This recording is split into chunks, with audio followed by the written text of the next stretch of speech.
Hi, this is Shiloh Leapcher with Oil and Gas Space, and we're here with the founder of Environmental Systems Research Institute, Esri, as you like to know it, Jack Dangermond. Thank you, Jack Dangermond, for having us today for your interview. We appreciate it. So we'll get started. So my first question is, y'all work with a lot of governmental and nonprofit agencies, and this has had a substantial impact on the sharing of government information. Do you see this leading to a stewardship and ambassador role inside of the government to regulate big data and create standards from coast to coast? I would like to say that we could really help in this area, but primarily Esri is a technology company, so we provide the platform. And we work with organizations to encourage open data sharing. But in the policy space, I think we're a little shy. I think we need to be clear about what we can do and what we feel we're uncomfortable with.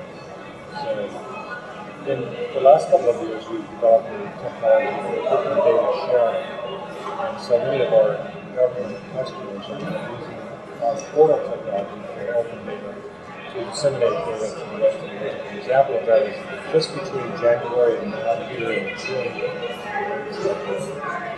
over 15 million data downloads have occurred.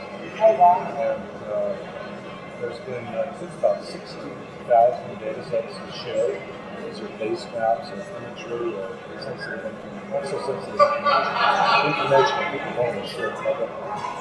So I think the big gift that we've given is, as part of our standard platform, you can do open data. And so you don't have to buy something special, spend a lot of money on it.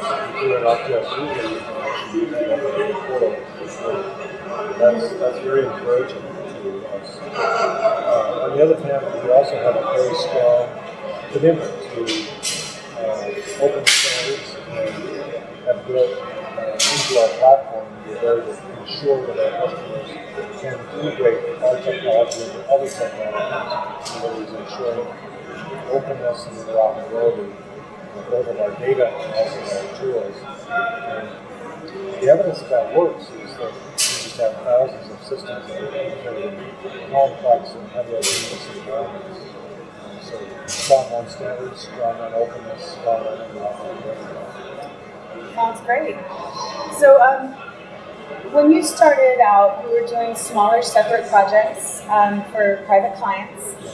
And when at that point did you realize that these individual projects were actually greater than the sum of its parts and decided to create ArcInfo?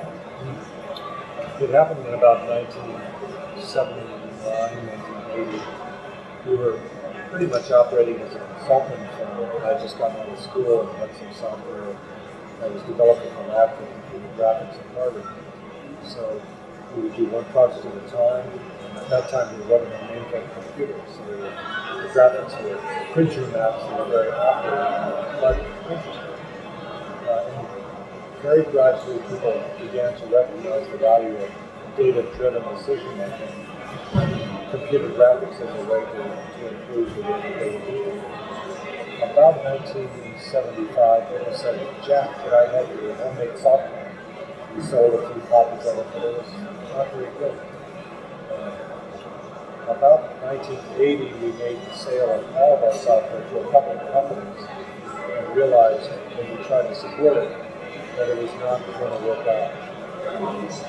Very fortunately, we at that time hired a young man at the time, Scott Woodhouse, who was very interested in building the first principles-based product.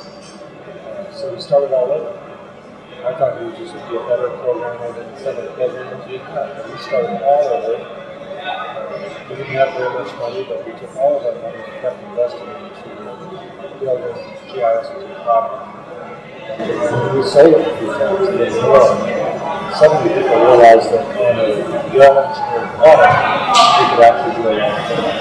So very gradually and in close collaboration with our customers, we kept evolving product shipping. That led to product shipping to volume. So we moved from a services company to a product company. That was almost never done in the IT industry. Sometimes you have software companies that move more to solutions like Oracle has done with SAP. So, Oracle has done with ERP and that sort of thing. But we've remained very focused on building a core platform. Many of our users build their own applications, or many business partners have distributed products, so that it's a rich ecosystem of partners for solutions, particularly in the oil and gas business. We have just dozens and dozens of people build out a platform. Yeah, I don't know if that answers your question. Yeah, it does. Actually, that was very informative. Thanks. I think our readers will enjoy hearing that story very much. So this is my favorite question.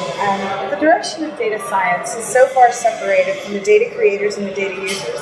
Do you feel like the relationship between knowledge and information is being divided because of access to so much information in today's society without true comprehension behind what the data actually stands for? And do you feel like this has caused a lack of understanding between what the data actually is and the perception that a map creates? It's a big question, and it's a complicated question. I'll try to answer it in several ways. First, the specialization of different professionals sometimes leads to over specialization. And I think in some ways that's happening in the data science community, because they focus on the science of the data rather than the application of implementation. That's not always true. Certainly there's many people that are great data scientists that understand the needs and wants of the user. I have a good friend whose name is Richard Sullivan, and he says people are sick of hearing about big data, they want to hear about big understanding. And that really inspires me, the idea of getting large data sets, being able to manipulate them in effective ways, should always have in focus the creation of insights or applications that are really responsive to what people need. In our field, we've been integrating big data capabilities into the core product so that you can create insights out of information. Our basic audit strategy consists of supporting three big things. One of them is maintaining systems of record keeping, sometimes called systems of record. That's through transaction upload and building. Your business that would be land, seismic data, there needs to be a place for that to be managed, the system of record. And then there's the system of engagement that is connecting people to social media, the ability to access those information.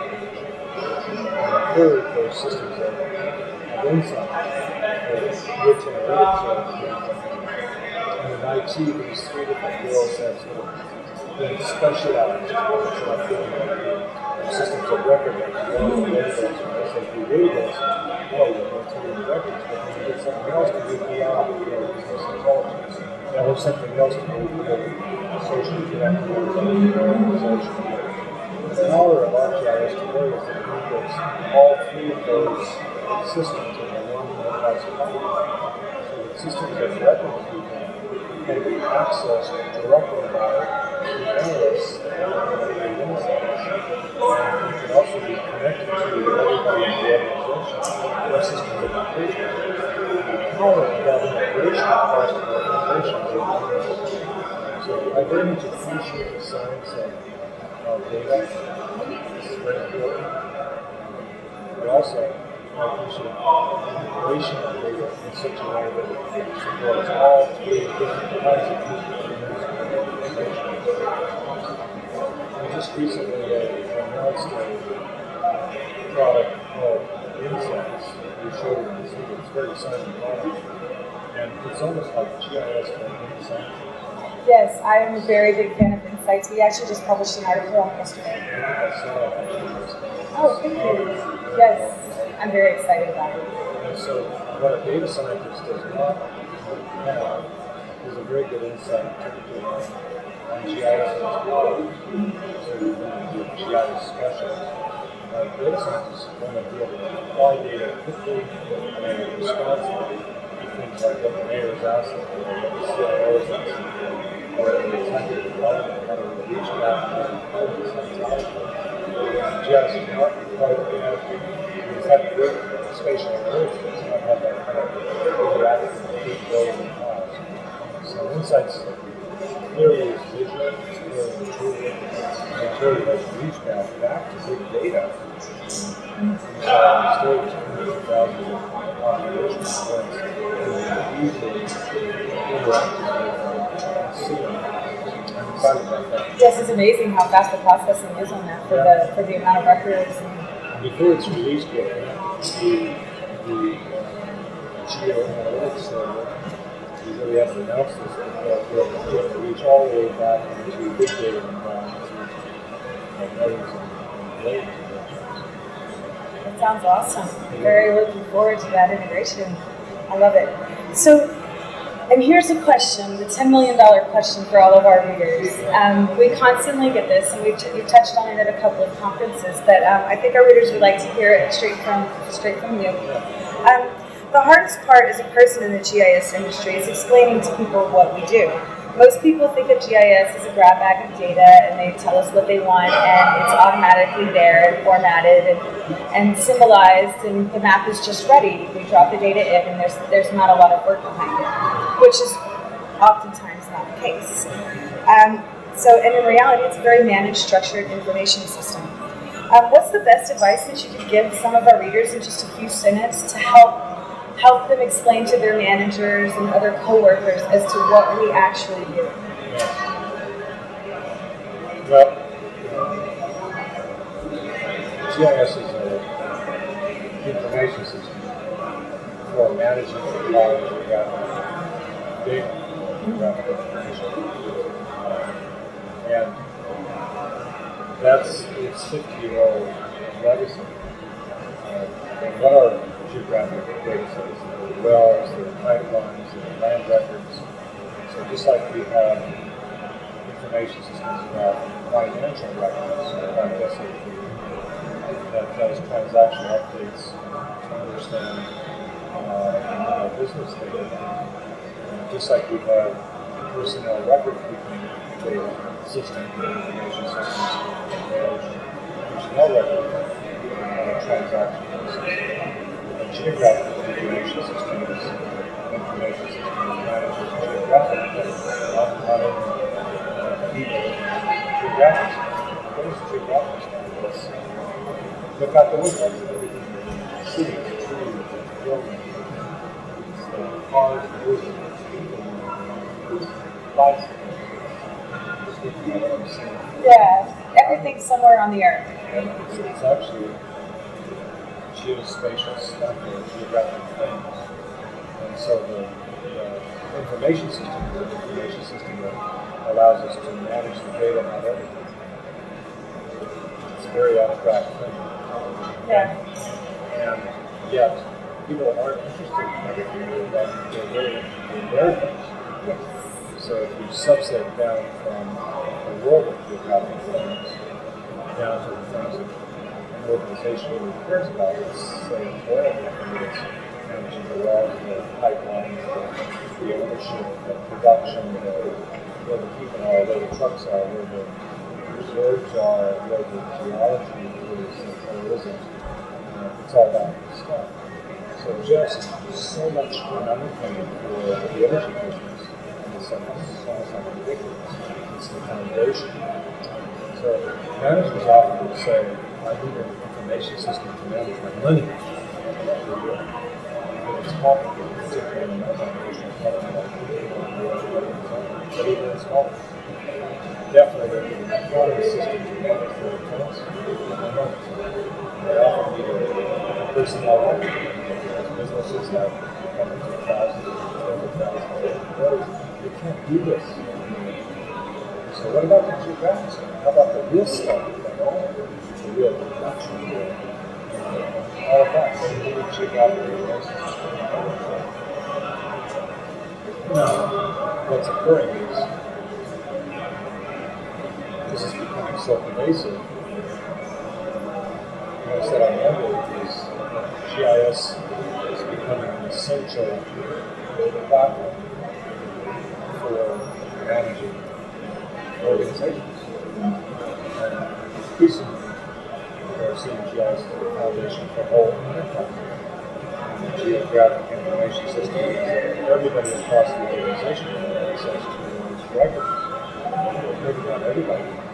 It's like not everybody's getting access to the personal or financial records. So we have to accomplish a very difficult activity of security and access and integrating systems of identity into the system so that those who have permission can get at the records and those who don't have. Those records are basically complex records. You can maintain those complex records with a long transaction. Kind of like barcode transactions, but you're often supporting complex workflows that are subdivision of this. We're changing the engineering configuration of that. So long transactions, complex data. And yet, the world is used to accessing things quickly. And then there's the visual dimension of GIS, which is so intuitive. That's making kind of like a new language. So people speak the language of SQL, we got a few people,